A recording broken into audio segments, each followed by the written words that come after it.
Om Shtapakaya Chadharmasya Svadharma Swarupine Avatarvarishitaya Ramakrishnaya Te Namaha. Om Namah Shri Bhagavate Ramakrishnaya Namo Namaha. Om Namah Shri Bhagavate Ramakrishnaya Namo Namaha. Om Namah Shri Bhagavate Ramakrishnaya Namo Namaha.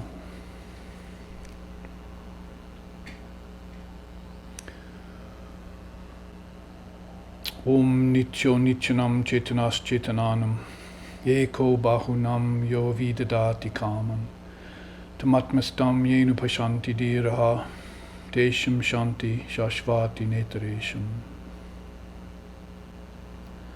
Om Shanti Shanti Shanti. That one, the eternal among non-eternal things, the intelligence of the most intelligent ones, who, though ever one, fulfills the desires of the many. That one, the wise beings realize as dwelling in their own self. To them belong peace, and to none else. Om peace, peace, peace.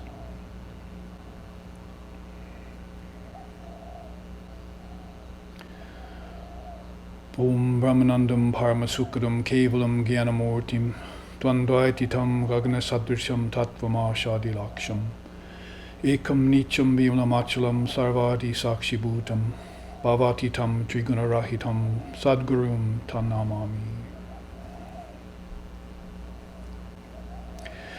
We salute the leader of our souls, through whose grace our ignorance is dispelled, who is beyond good and bad, pleasure and pain, life and death, and all other pairs of opposites. We recognize that one as the only witness to the changing phenomena of this universe. May we, through that grace, go beyond darkness and delusion, and realize the truth in this very life. Om peace, peace, peace.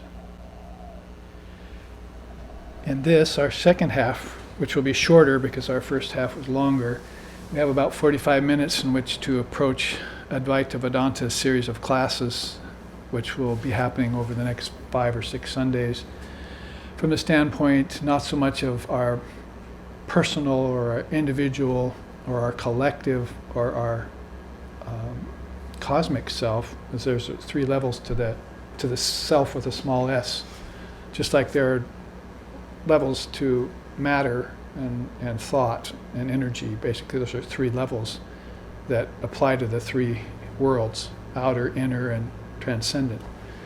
In the same way, the self has 3 levels too, a gross self, a subtle self, and a causal self, or you might call it individual, collective, and cosmic. So it's good to mention that Triputis, triple teachings, abound in Vedanta and Buddhism and other Indian philosophies. Darshan, as they're called, ways of clear seeing. They're wisdom traditions, so they're different than faith-based traditions in that they really complement our faith-based tradition. So in the 3 levels of the self, individual, collective, and cosmic, we find that teaching of the mind being everything to be explained in a deeper way. Otherwise we think, well, my mind didn't create all these worlds, did it? My little tiny individual mind, I can't really understand how such a little mind could create all of these worlds. So one, as we were talking about at the break, gets the repetition of these teachings over and over again and begins to put together pieces, just like in any other activity you would do, and begins to fathom the idea that the individual mind, with all its collective parts, like all of humanity or all of the ancestors or all of the gods and goddesses, or all of the celestials. There are different akashas, they call them in India. Akasha is another word that we really don't have an equivalent for in English, but it doesn't mean just a physical space, like physics and quantum physics are sort of focusing on, or maybe even hung up in a way nowadays, but kinds of spaces that were within you that Christ mentioned when he said the kingdoms of heaven are within you, or my Father's mansion has many chambers. Those kinds of sayings indicated that he had meditated and found these worlds within him and had gone to visit them. And not only visited them, but visited their gods and goddesses. And that's called deity worship, or upasana jhana, meditating on the various forms inside of you, to have communion with them. And of course the most prevalent form of that is meditating on your ideal. Like in our SRV tradition, we're meditating on Sharda and Ramakrishna, or in Christianity on Christ, or in Tibetan Buddhism on Buddha. But also there are many other deities, many other levels of gods and goddesses that are there too. And the idea is that all being inside of the individual, collective, and cosmic mind. And therefore you can start to make sense out of this idea that God is also a projection of the mind. And the mind here, like I've often said, if you went to a psychologist and you told him about different problems you're having, or dreams you're having, or fantasies you're having, you'd say it's all in your mind. Well, the Vedantists would also tell you that, but means it in a wholly different way than it's an imagination of your mind. It can be an imagination of your mind if you leave it as an imagination of your mind, but it can actually become a visualization of your mind. That is, seeing what is within inside of you, and how the mind does formulate things out of intelligence, how objects are just thought made concretized, or how matter is just solidified intelligence. And that's a connection that we haven't made in the West.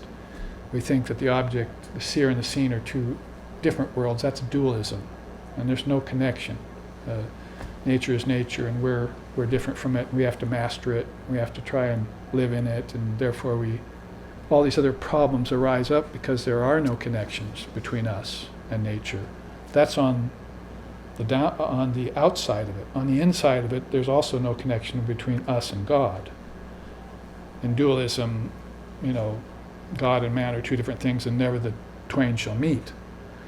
But when you get more to these higher philosophies, then you start to remove that line of demarcation and begin to have this realization. Like Christ would say, pray to your Father in heaven, if he was talking to somebody who wasn't prepared yet for that. But he would say, I'm the vine and you're the branches, when he was talking at a qualified non-dualistic level, and he knew that you were ready to realize your connection with him, with the Ishvara form, with the great teacher, or with the great teachers. So there's a whole realm of great teachers inside of you too. When you say, the mind is its own guru, you're talking about a person who has come to realize that, and shouldn't be saying that unless they have actually had darshan with some great teacher. Not just dream of a teacher, but a visualization and a meditation practice that has brought them into the realization that all these beings exist within them, and all these kingdoms of heaven are within them, and that the Father's mansion has many rooms, and you can actually visit them. Until you do so with a philosophy and a path that you've marked out for yourself, then it will be a dream to you. Like in your dream state tonight, you will see people and you'll go places, and it will just seem to be a dream, and then the psychotherapist will tell you, it was all a dream, it's in your mind, don't worry. But when you visit a teacher, a guru, or a rishi, or a sage, or a seer, or a meditation instructor, or a yogi, or someone who's a preceptor or an acharya, a spiritual teacher, will say, meditate on that dream you just had and render it into a reality. That is, place it in the context of your consciousness, not in the context of your imagination. And you'll begin to see what it's made of. And therefore you'll begin to have a connection. And the earliest connection, as we know, that we can make is earth with smell. and the next would be water with taste, and then fire with sight, and then air with touch, and then ether with hearing. And those are the earliest of all connections you can make, and that the Western man and woman should start making. They should actually start meditating on the connectedness between the senses and the objects. Now, that is the elements in this place, because all objects are made of 5 elements. There's a lot of space in them. Ether is pervading the object. Air, there's some of that. Fire, there's a little of that. And water a little, and earth a lot in most objects. So, but there's a little of all of those 5 elements in a quintuplication process together in the object. And if you can take that apart with your meditation process, and you can dissolve it, and you can put it back together, you can see how the process has happened, and you'll quit attributing it to some power outside yourself. God or nature doesn't do that. You have done that. Nature's inside of you, and you are God. You are that reality. And of course, you have to realize that. You can't just be lip service, or otherwise it would be a kind of hypocrisy that you're guilty of. So this connection that you make between the objects and the objectifier, or the senses and the 5 elements, you're doing it from the ground up when you hear this teaching. But what you don't realize yet, if you've already done it from the top down, that's the reality of the situation. As far as projectionism is concerned, because we're not talking about creationism here. We're not talking about in 7-day creation theory here. Unless you want to talk about it symbolically, that's all right. But God is not a creator in my tradition. So we're talking about mind being projecting things. And they have that insubstantial nature to them, just like science has proved. It looks like a solid thing, but it's not a solid thing. What you're seeing is the illusion table, and the illusion tree, and the illusion body, but the real tree and the real body are vibrating particles. That's their real nature. And so their real nature is insubstantial, no substance. Nothing to build your house on, if you get what I mean. Building your house on sand, that he might as well have just been the quantum physicist of his time when he said that, because with his electron microscope, which is his third eye, he saw that all things were insubstantial. Christ did, and Buddha did 550 years before Christ. And Buddha made it into a profound philosophy. Christ had fishermen to teach, so he made it simple. So if you're looking at those 2 levels of existence, the outer and the inner, the external and the internal, you're looking at 2/3 of the quotient, but the most important third is missing. That's the Buddha nature table, the Buddha nature tree, the Atman body. That is the reality behind it all. And that's what gets overlooked. But, it doesn't even come into the realm of possibility that it could be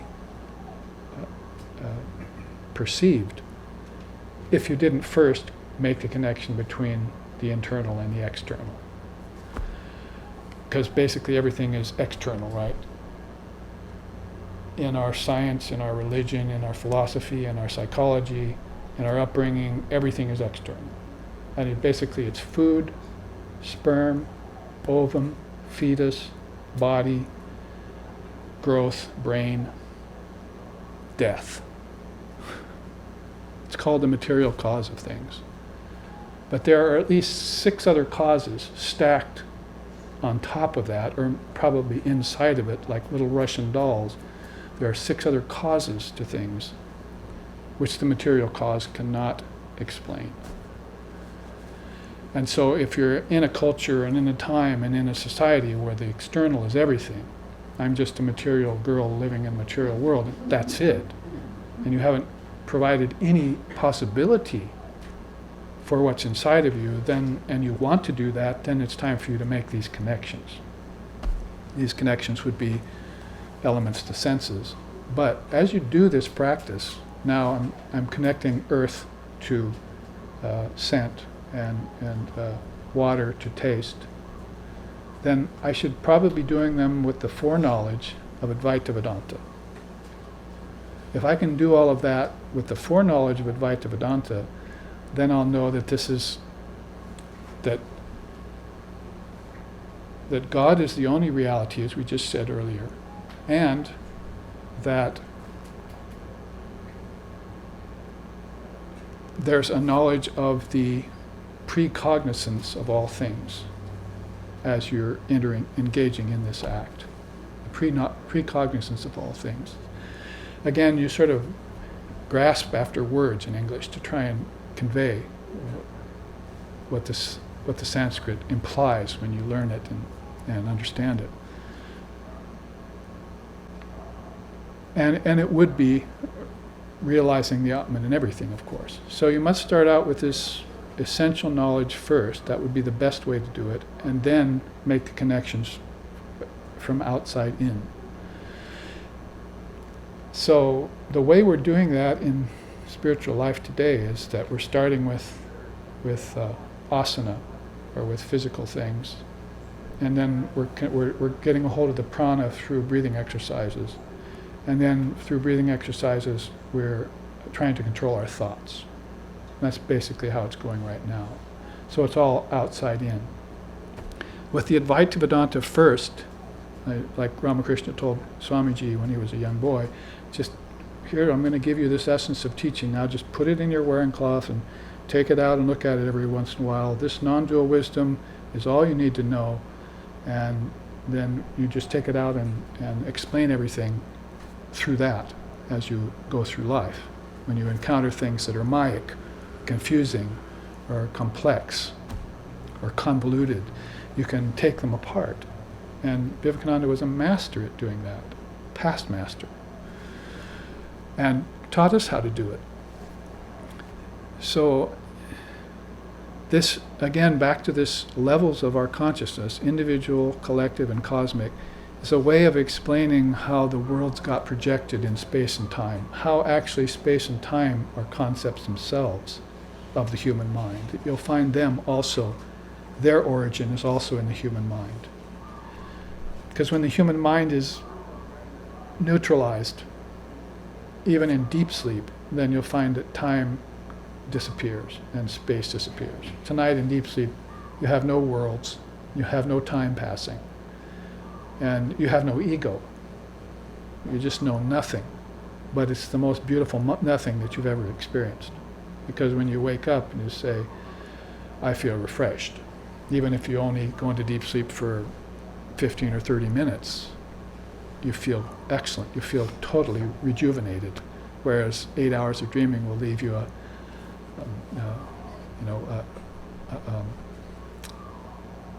wreck, a nervous wreck, I think this expression is. And waking, of course, will do that to you too, if it isn't done in some sort of peaceful state of mind. So the greatest peace then is the realization of this Atman. That's the greatest of all peace. Holy Mother said, you need peace of mind first and foremost.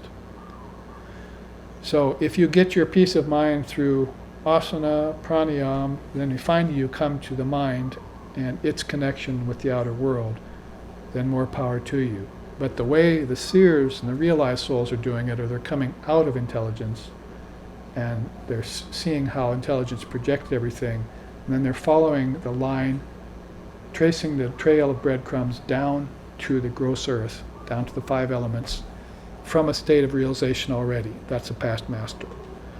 And their samskaras are of Advaita. In fact, the father of yoga says so. He says that samskaras of worldliness get replaced by samskaras of meditation, and then samskaras of meditation get replaced by samskaras of samadhi, and then samskaras of samadhi get replaced by no samskaras, by the destruction of all samskaras in a sampragyata, or seedless samadhi. where there's no coming back to the world of form. You've burnt all the seeds. Ramakrishna said it very simply. He said, if you strew paddy around before the rainy season and you come back, it'll be a riotous growth. Paddy is rice seed, right? But if you put the rice seed over the fire for just a few seconds in a pan and then strew it around and come back, no growth. So he's talking about the seeds of the mind. If you cook them over the fire of knowledge, they will not produce worlds of name and form and time and space anymore. They're free of their germinating power for that kind of production, for projectionism. So the whole art of spirituality really is to be free of sankalpa and vikalpa. It's, again, not a popular idea, but there it is by the archetypical soul, Sri Krishna, in the Gita. He's saying it point blank to Arjuna. Sankalpa is a positive evil, Arjuna. Be free of it. So the seers, let's call them the Jivan Muktas right now, or let's call them the Bodhisattvas, which is a word that's probably a little bit more circulated in the West. These realized souls who want to come back into form to help us to get beyond form. That's true compassion, basically. True compassion is not removing your suffering, because your suffering cannot be removed. It goes against Buddha's teaching, doesn't it? The first noble truth, suffering is. So you've got two problems there. One is that suffering is in the nature of things, so you cannot actually remove it. Or as Padre Pio said once, in response to a man who asked him to take away his suffering, he said, if you knew how important your suffering was to your spiritual life, you would not ask me to remove it. So there's the first problem. The second problem is that you can have compassion for suffering, but that doesn't really help the person who's suffering. Oh, I have such compassion for you. I'm so sorry you're going through that. How can you help anyone? How can you really help anyone? It's not a possibility. So the best thing you can do is to come down, to realize the nature, the non-dual nature of yourself, and come down and act as an exemplar to them. Stand in front of them, tell them what it's like, repeat the teachings given to you by your path and your instructor, and make those connections for people if their connections are broken. Like Sri Ramakrishna used to say, when a person's tapping out a telegraph message, the next village a mile down the road is not receiving it. Why? Because somewhere along the line of that telephone, that telegraph line, there's been a break. Some monkey got up there and was playing around in the tree and snapped the line. So they have to send out a road crew, put that together, and then receiver and transmitter work perfectly, and the message is getting through. So there are those kinds of connections in our mind that have been tampered with by the monkeys of mischief and ignorance and unknowing. The cloud of unknowing has descended over our minds. So the game that we're about right now in the West, as far as true spirituality is concerned, is coming from the outward in. It's second best only. So the real efficacy of the Vedantic teachings is that you're already connected. Everything is connected. It cannot be disconnected. But you yourself have placed these curtains in front of those connections, or dropped these barriers in front of these connections. It's not like you're a lost soul. You've forgotten your true nature. So if there's any sin in Vedanta, we wouldn't use the word, of course, especially not original sin, because we believe in original perfection of the human soul. It would be a forgetfulness of one's true nature as being all of these things that we just read out here. This is just 13. I'm sure there's more. In fact, next week I can show you the Tower of Truth, it's called. There's a whole collection of them that are an addition to that teaching. So at an individual, cosmic, and collective level, that is, we're talking about many, many worlds, billions and billions of beings and souls who are existing in different realms, or akashas.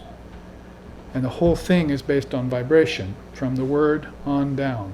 The word, intelligence, and cosmic mind, and then finally you get down into these different realms of the rishis and the sages and seers, and that falls down into the gods and goddesses realm, and that density vibration falls down into the realm of the celestials, the ancestors, and finally down to the realm of humankind. It's called 7 worlds, basically, and can be condensed into 3 assignments, you might say: gross, subtle, and causal. And this is how India has thought about it since time out of mind, if you see by this chart on your right. Ramakrishna puts it this way: the eternal religion of the rishis has been in existence from time out of mind. The Sanatana Dharma contains all forms of worship of God with form, and worship of the impersonal deity as well. It contains all paths: the path of knowledge, the path of devotion, and so on. Other forms of religion, modern cults, will remain for a few days only and then disappear. The Sanatana Dharma declared by the rishis will alone endure. And it has endured for many, many thousands of years. In fact, that's only from the standpoint of time. It's an eternal Dharma, Sanatana Dharma. And its axioms, its great statements, will be there in our minds for many, many lifetimes, and for an eternal time, for many, many cycles, for yugas, for mahayugas, for manvantaras, for Svetashvatara manvantaras. This is a very, very long time indeed, much longer than 4,320,000,000 year cycle of evolution they're talking about. So just to give you an idea of the non-dual philosophy that all of these teach. Basically, you can see Vedanta is the brain, Tantra is the heart, Yoga is the energy, and Samkhya is the body. Those are the 4 main philosophies that we can note that play such a great role in the exposition of this Vedanta. You can see by the side there all the different, you might say, sects: Shaivism, Shaktism, Vaishnavism, Buddhism, worship of Ganesha, Jainism, worship of the sun, Saurism, Sikhism, and there's the Advaita here underlying them all. All of these great teachings are based on non-duality. There you see the 4 yogas, which Ramakrishna above was saying. It proposes the path of knowledge, jnanam. It proposes the path of bhakti, devotion. It proposes the path of karma, right action. And it proposes the path of meditation, Raja Yoga, or Patanjala. The 4 yogas also form a part of its great being. So there you see on the right-hand side the Tower of Non-Dual Truth, the Mahat, or the cosmic mind, the unmanifested Prakriti, and manifested Prakriti, another way of saying, of describing this great infinite being and its many different atmospheres or levels of consciousness. And here we'll not go through all of this, but this just happens to be some 40 paths that I looked into in the scriptures of India that are all of non-dual, qualified non-dual, or dualistic proportions. Different philosophers and seers have come up with over time, have actually taught. Now, the quote on the bottom here: this great immortal frame of Indian philosophy operates efficiently on 4 great powerhouses: Sankhya, its body; Yoga, its divine energy; Tantra, its loving heart; and Vedanta, its vast and Catholic mind. So if you want to talk about Advaita Vedanta from the standpoint of philosophy, that the human soul who's understanding himself or trying to understand himself or herself as Atman, then you can move to a teaching like that.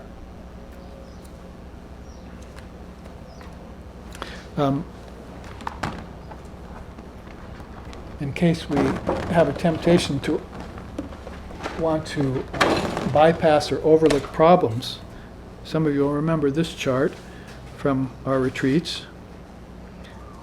is it talks about the same thing as far as three eternal gateways are concerned.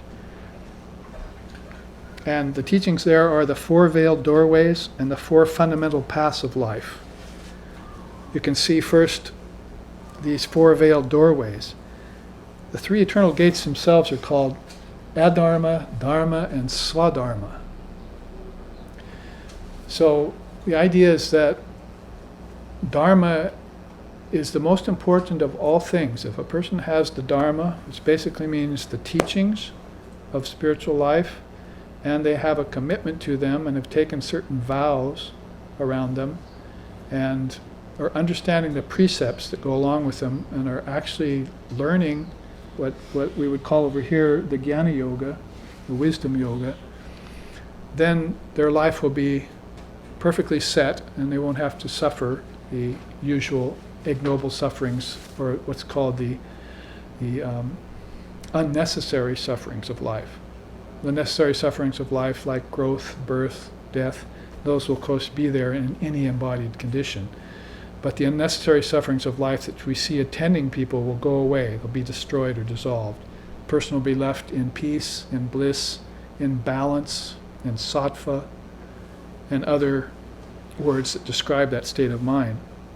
But on either side of Dharma, there's these two other tendencies.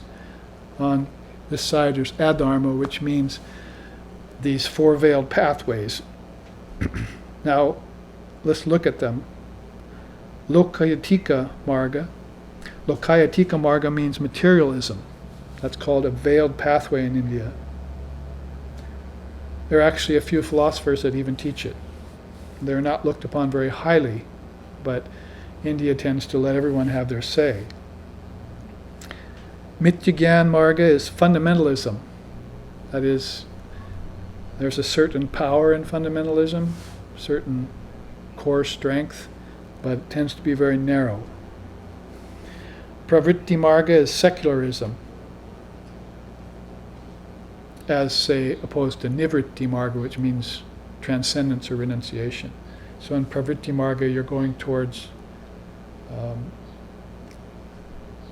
seeing the world as your oyster, I think the expression is. You want to grasp onto things. You see nature as being real. You don't see it as being insubstantial. And you want to grasp onto it, possess it, control it, and utilize it for your pleasure, basically, for your dominion over nature. So that would be called Pravritti Marga. But Nivritti Marga, which isn't listed there, would be its opposite. It means, oh, I see the world as unreal. I see it's illusory. I see it's ephemeral. I see it's non-substantial. I see it's to be transcended. I see that birds have nests and foxes have holes there, but that I don't have any place to lay my head there, so I should renounce it. And you think maybe that's a monastic teaching, but Sri Ramakrishna, whose quote is up there, said, no, renunciation is for the monks and the householders. The monks do it externally and internally, and the householders do it internally. So the householders would go through the life in the world seeing everything to be empty, just like the monk would see it, but they have to interact with it. So they don't give it up externally. They just move amongst the objects without attachment. That's the yogic way. And that's what Krishna recommends to Arjuna on the battlefield. Do your duty, do your actions, know the whole thing as unreal. The people you're going to kill on the other side of the battlefield, they were never born. They will never die. You too are unborn. Go and do your duty. So the whole path of the householder or the warrior or the merchant or the worker has to do with mastering this art of life with 100% detachment, knowing that the world is completely unreal and insubstantial and non-fulfilling. Amazing how much fulfillment you can get out of it, a world, when you realize that it's essentially unfulfilling. But really the fulfillment you're getting is out of yourself. It's all in yourself. It's not in the world anymore. You haven't invested yourself, your energy. You haven't put your eggs all in one basket. Your thought isn't in the world anymore. Your energy isn't to the world anymore. Your body isn't even in the world anymore. You're actually living in Brahman. There's a beautiful quote I can read you at this point. about that, about sort of the final conclusion of the rishis in the Vedic period. It's in the Taittiriya Upanishad, where one rishi says, that one Brahman, as Atman, decided, may I become many. So with cosmic mind it projected all of this, whatever there is here. Having brought it all forward, verily, it entered into everything. And having entered it, it abided blissfully there. It became the defined while remaining the undefined. It founded everything but remained foundationless. It became both consciousness and unconsciousness, the real and the unreal, and whatever else there is. Yea, it became the entire reality. On account of it, the seers declare that all is real, all is Brahman. So the usual tone and tenor of the Upanishads is, all this is unreal. But this particular statement is saying, all this is real, all this is Brahman. So this is one of the highest and best of all dualities, all conundrums to meditate upon. Form and formlessness, bondage and liberation, the real and the unreal. Those are dualities really worth your time in meditation. Because by pitting your mind against such strange dichotomies, you will break through into oneness. Those are like almost final gates. Those primal dualities are almost final gates like this, which will get you into a higher teaching. So if you remain, put it another way, if you remain in good and bad, pleasure and pain, virtue and vice, you're in duality, and you can never work your way out of that. But if you expand the twos to threes, triputis, like this one, Dharma, Adharma, and Svadharma, you all of a sudden open up a gateway through the dualities into the triputis, which are wisdom teachings.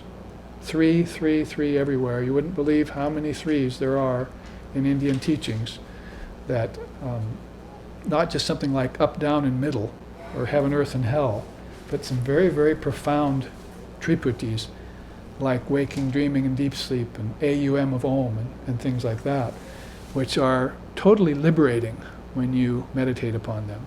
They become your life and your philosophy, and you shall know the truth, and the truth shall set you free, is how it was put by the great Christ. So that quote really says it all in terms of what we were speaking of there. Now, there's one more veiled pathway, Bahutvamarg, religious convention.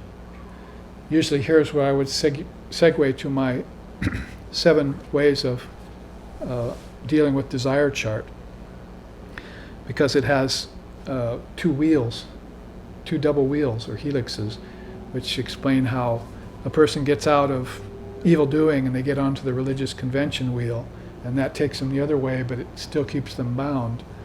And it's not till they get onto the wheel of Dharma that they transcend religious convention and they start getting the wisdom teachings. And then all of a sudden they can make their way towards the Advaitic teachings. Like, say, a moralistic teaching would be thou shalt not kill, but a higher dharmic teaching would be thou cannot kill. It's not possible to kill. So you could see the difference in tone and tenor of those 2 statements.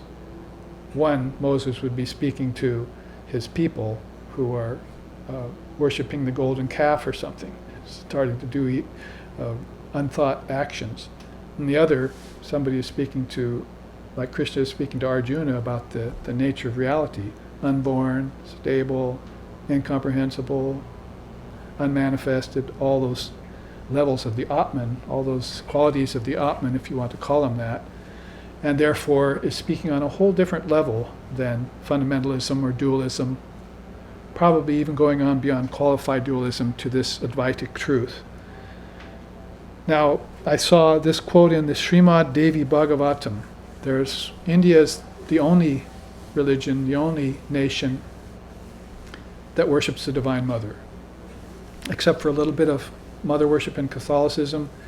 But in India, Mother is the foundation of all religion. She is Sanatana Devi, the eternal Devi. She is the Vak Devi, goddess of the word. So she holds a paramount importance, and Shaktism is that very profound way of worshiping her, in which many of the seers, even the Advaitas like Shankara, take refuge in. Now, this quote comes out of one of the three mother scriptures of the world. One's called Srimad Devi Bhagavatam, one's called the Chandi, and so there are just a few great mother scriptures that we can refer to. She says in here, in an age of darkness, viciousness and vile acts become the normal mode of behavior. Even the gods become deceitful, what to speak of humans and lower creatures. It is natural that injury come to those who injure others, but when peaceful persons, devoid of enmity, are injured, that is an act of wickedness, pure and simple. In such an age, one will find very few persons following the true religion. So, we can look for examples of that, like, say, in Mahatma Gandhi or in Dalai Lama, who have forborne such outrageous acts of evil, unthinkable acts of evil, like genocide and violence, dominion over through evil acts and so forth. So here we have a very ancient scripture mentioning an age of darkness, and in the same paragraph, a true religion. So that's a very good way of introducing these four veiled pathways and getting into a little bit deeper teaching about the four fundamental paths of life. They are Vyavaharika, the worldly path. Shankara says about it, meditation on the meaning of truth as it is taught in the Vedanta leads to the highest illumination. By this means, the misery of worldly life, Vyavaharika, is destroyed altogether. Sri Ramakrishna made an interesting comment, or actually observation in this day and age, when he said that evil is not the problem anymore on earth. Worldliness is. When you get to a place where every country is pretty much affluent, they all have enough, if not too much, of material wealth and prosperity and pleasures and so forth, then there's this horrible disease that overcomes the human mind called worldliness. And it causes people to forget religion, forget their practice, their spiritual practice, and just pretty much engage in jollification and insouciance and partying and various things mindlessly. And therefore, this worldliness sets in, and it becomes a chronic disease, he says. Worldliness has become a chronic disease. So, Vyavaharika is a word in Sanskrit which illustrates that well, and you can see how it falls under the Adharma heading. If you go down the arrows. Now, under the Dharma heading, you would have these two fundamental paths of life, which are much better. Dvaita, the path of dualism, and Yoga, the path of transformation. When I say yoga here, I mean anything, not just Hindu yoga or Indian yoga, but anything that transforms the mind via the modes of purification, which helps it then to become dharmic and devout, whether it's devout to a path of faith or devout to jnana wisdom, devout to discrimination. There are basically three kinds of liberation in India paths. One is one of knowledge, one is one of detachment, and the other is one of transcendence. So people go by these different paths. They either get knowledge, and knowledge expands so much that it just pretty much explodes, and ignorance goes away in that explosion. Or people detach. They go away from everything and get very much detached from all things so they can get peace of mind again, and then ignorance dies from that witness consciousness. And then transcendence, they actually go beyond, as Buddha said, gatam, paragatam, I've gone beyond. So basically, through knowledge and through detachment, one would get to a place of transcendence, like Lord Buddha under the Bo tree when he was meditating and he saw all the worlds within him, like Christ did, the kingdoms of heaven were within me. and saw them all, and then saw a way out of them and transcended them. That was a very unique turn. It means giving up the ego, even at the cosmic level, giving up the cosmic ego. We talk about individual, collective, and cosmic mind. Well, mind is always attended by ego. And so one takes on that level of egotism or egoism that's concordant with the level of mind they assume or they attain.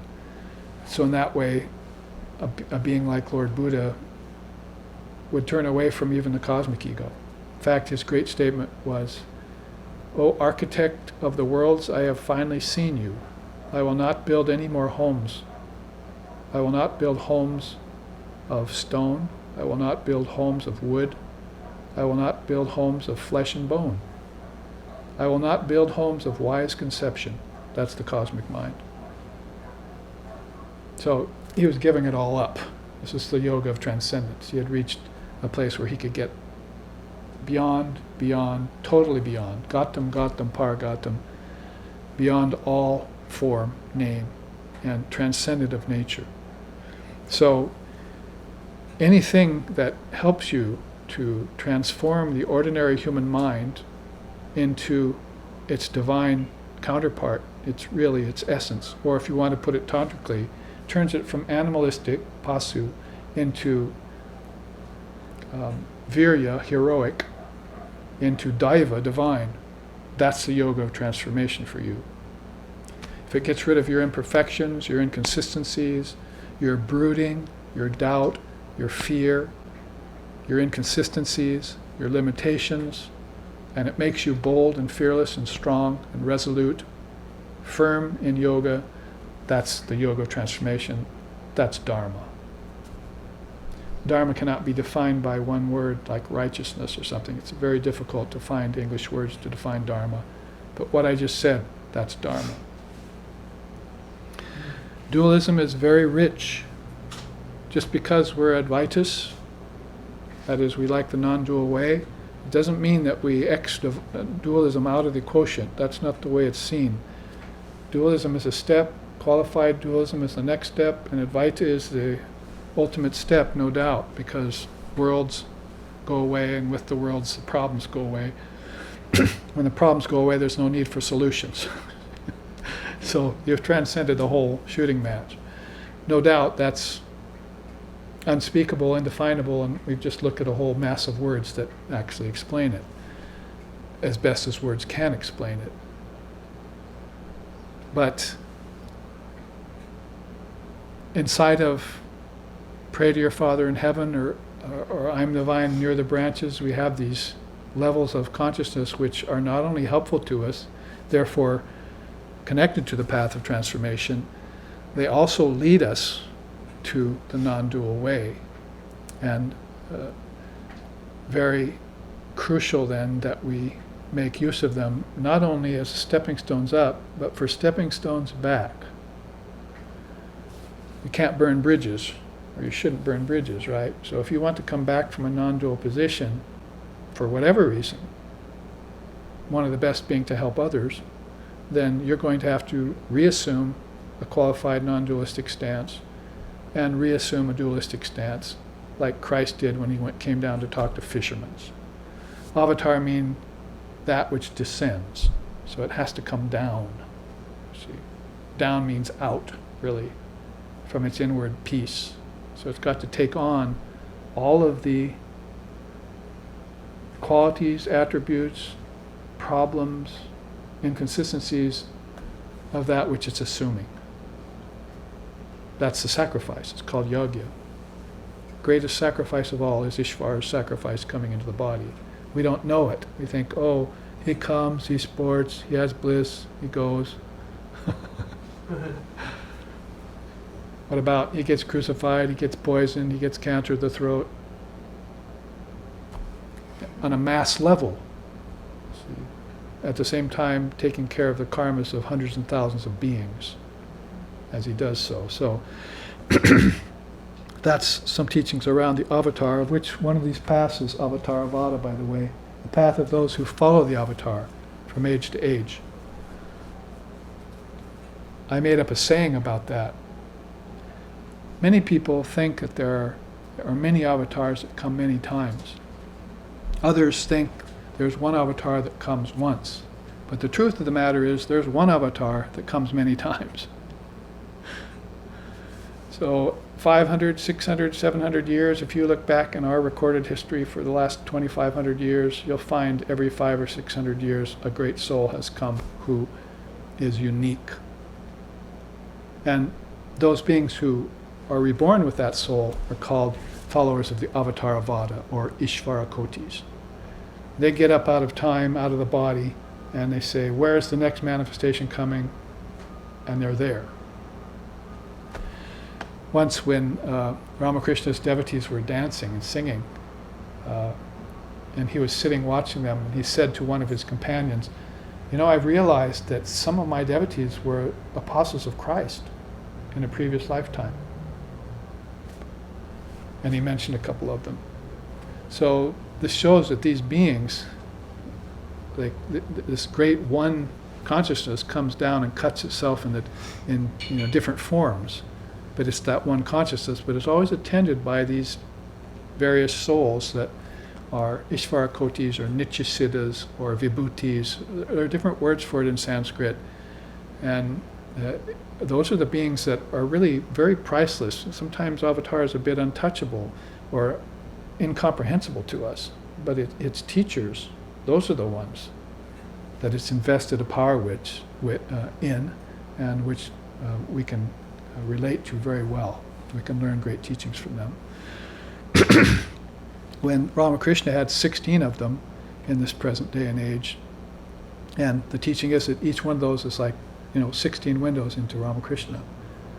You can, through each one of those souls, Advaitananda, in fact I chanted it this afternoon when I started, Brahmanandam, Shivam, Shantam, Premarupam, Niranjanam, and so forth and so on. All these 16 apostles are in that chant.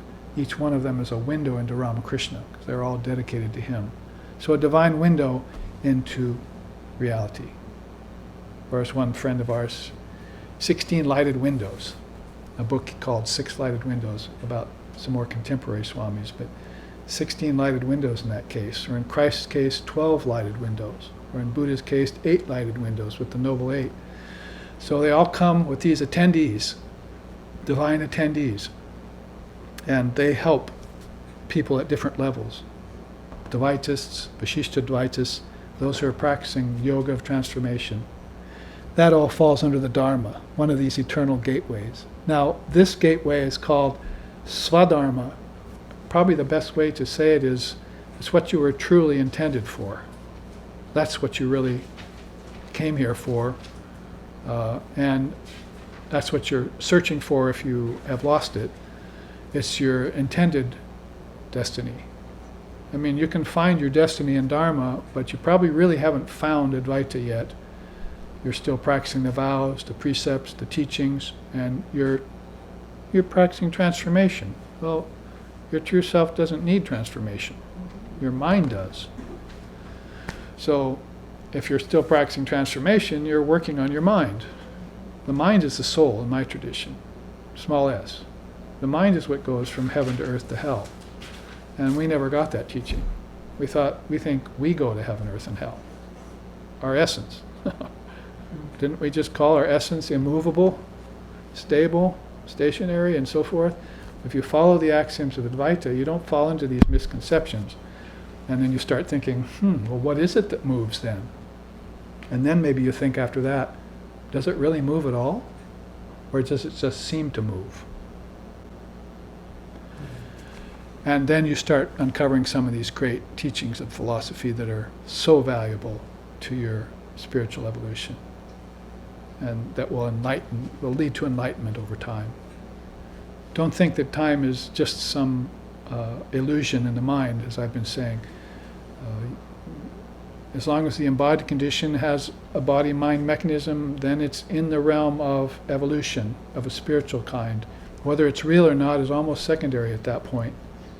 What's really essential is that you're going to take that, with that mind, you're going to get to Brahman. That mind is going to turn into no mind, or original mind. or pure mind, or Buddha mind. They all have different names for it. Pure mind is God. So when no mind happens, perfect control, perfect thought, if there's even thought there at all. No more sankalpa. The seeds have been burned out.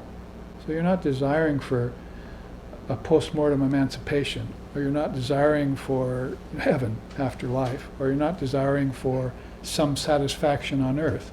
You've stopped that. You've cut it out. And now you just sit happy and peaceful like a child, like Ramakrishna did, like Ramana Maharshi did, and like other great souls we know of, or like Christ in the wilderness or Buddha under the bo tree. They just sit, end the matter,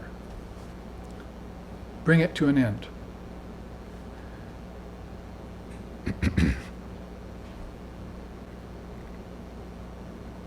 So that must be said about the Advaita, that it is already pure and perfect. Basically, there's a chant that says, in the Ashtavakra Samhita, which I said was a great non-dual scripture a few hours ago, there's a chant that goes, Sadanga Yoga Natu Naiva Shuddham.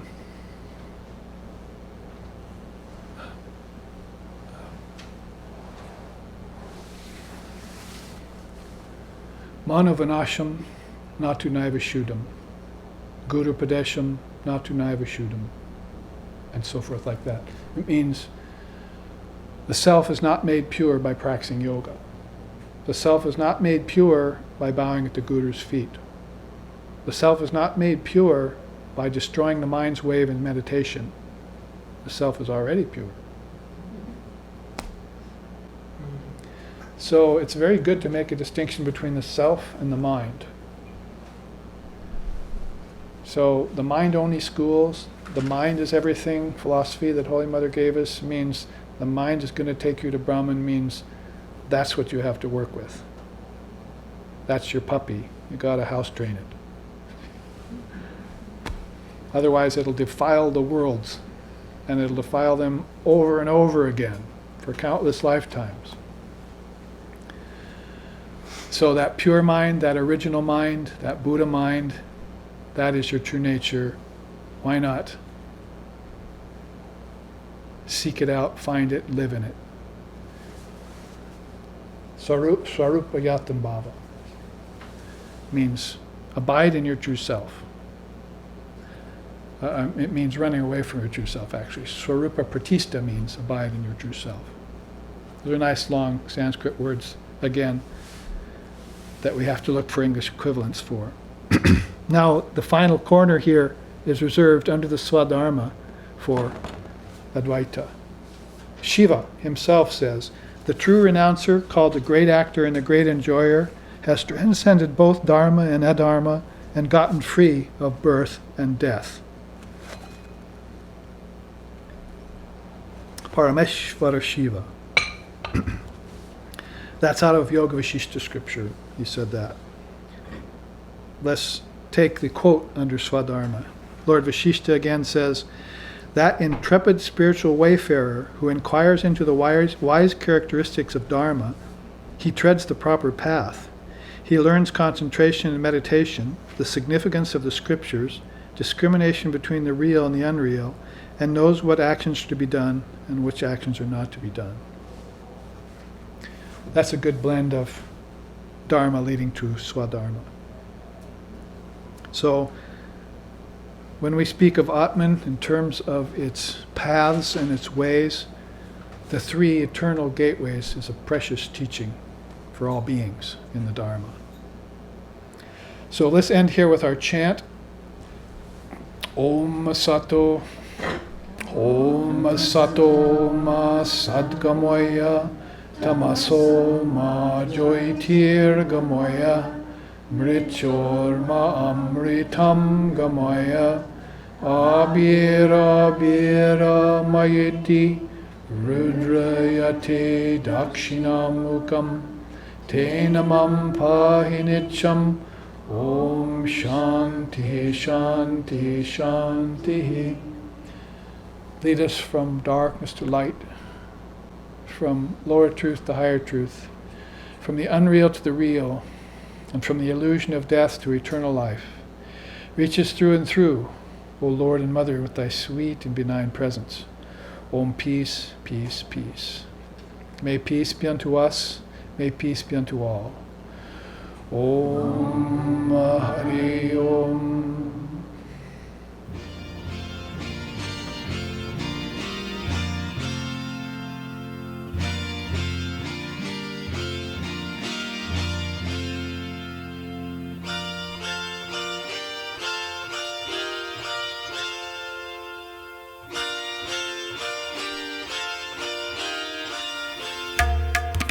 Shiva Shankara Sharanam Shiva Shankara